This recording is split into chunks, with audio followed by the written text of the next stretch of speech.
ইট পাথরের দেয়াল আর চারদিকে এরকম থমথমে পরিবেশ থেকে যদি একটু রিফ্রেশমেন্ট চান আর ছবিগুলো দেখে যদি সত্যিই মনে হয় ঢাকার ভেতরে এরকম ঘুরে আসার জায়গা আছে, তাহলে এই প্লেসটা আপনার জন্য।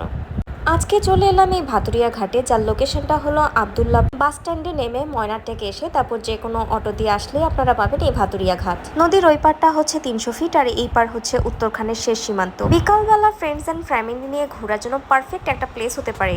আর যদি আমাদের মতো বোট রাইডের কোনো প্ল্যান থাকে অ্যান্ড নদীর ওই পারে যেতে চান, তাহলে তো মুখরোচক খাবারের সাথে সাথে 4-5 রকমের মিষ্টি অহরহ আছে। বোট ভাড়া রিজার্ভ নিলে 200-র মধ্যে কভার হয়ে যেতে পারে। আবদুল্লাপুর থেকে ময়নারটেকের ভাড়া হতে পারে 20 টাকা অ্যান্ড ময়নারটেক থেকে আবার ভাতুরিয়া ঘাটের ভাড়া হতে পারে 10 টাকা পার পার্সন। সিজনের এই মৌসুমটাতে গেলে ভরা পানি, ন্যাচারাল বিউটি, সূর্যাস্ত এই সব কিছুর সাথে সাথে পেয়ে যাবেন আমার মতো ছোট্ট একটা শাপলা। আর একবার যদি এই প্লেসটাতে ভিজিট করতে পারেন, আপনাদের মনের অবস্থাটা এরকমই হবে।